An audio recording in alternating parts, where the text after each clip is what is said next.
এমন টেনশন যে এই ভোট পরাজিত হইলে মনে হচ্ছে যেন সরকার হেরে যাবে, গদিচ্যুত হবে, মরিয়া হয়ে নামছে। এরকম মরিয়া হয়ে নামাতে কোনো কারণ নেই। গণভোট নিয়ে একটা পেজগির মধ্যে পড়ছে সরকার, এটা মোটামুটি বোঝা যাচ্ছে। শিরোনামটা হচ্ছে এই: প্রজাতন্ত্রের কর্মচারীদের গণভোটে হ্যাঁ বা না এর পক্ষে প্রচার দণ্ডনীয়। তার মানে দণ্ডনীয় অপরাধ। তো সেই অপরাধ তো অলরেডি ঘটাই দিছে।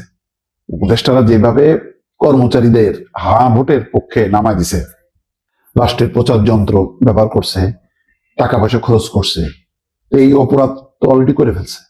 এখন কি হবে?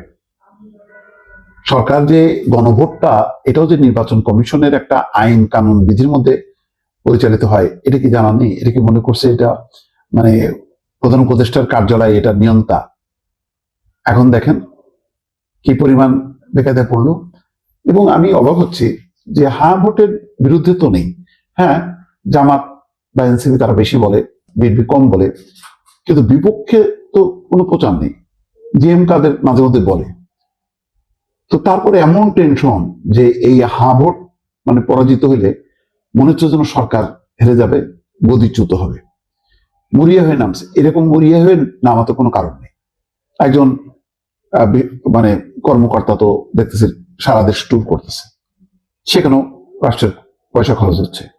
রাষ্ট্র তো নিরপেক্ষ থাকবে, জনগণ পক্ষ বিপক্ষ নেবে।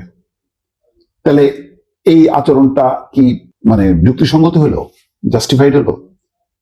এই প্রশ্নটা কিন্তু এখন উঠলো যখন নির্বাচন কমিশন বলছে যে প্রজাতন্ত্রের কর্মে নিয়োজিত কোনো ব্যক্তি গণভোট বিষয়ে জনগণকে অবহিত ও সচেতন করতে পারবেন, তবে তিনি গণভোটে হ্যাঁ বা না এর পক্ষে ভোট দেওয়ার জন্য জনগণকে কোনোভাবেই আহ্বান জানাতে পারবেন না।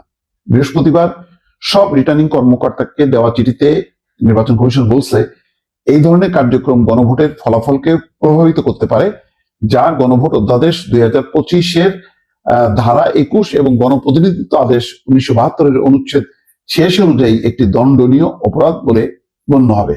রিটার্নিং কর্মকর্তাদের এই বিধান অনুসারে প্রয়োজনীয় ব্যবস্থা নিতে বলা হয়েছে। তাহলে ইতিমধ্যে যে হয়ে গেল, নির্বাচন কমিশনও বা এত দেরিতে এই কথাটা কেন বললো? আগেই তো বলার দরকার ছিল, যখন নাকি বলতেছে যে গণভোটের পক্ষে সবাইকে আওয়াজ দিতে হবে এবং সরকার নামতে পারবে। এটা নাকি কোনো অন্যায় না বা বিধানের বাইরে না, এটাই ন্যায়সঙ্গত। হায়ের পক্ষে ভোট দেওয়ার জন্য উদ্বুদ্ধ করা। এখন তো নির্বাচন কমিশন যে ফরমান, তার সাথে তো মিলতেছে না। কিন্তু যেটা ঘটে গেল সেটা কি হবে?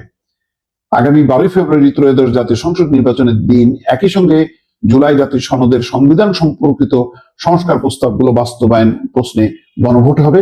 সরকার ইতিমধ্যে হ্যাঁ ভোটের পক্ষে ব্যাপক প্রচার চালাচ্ছে।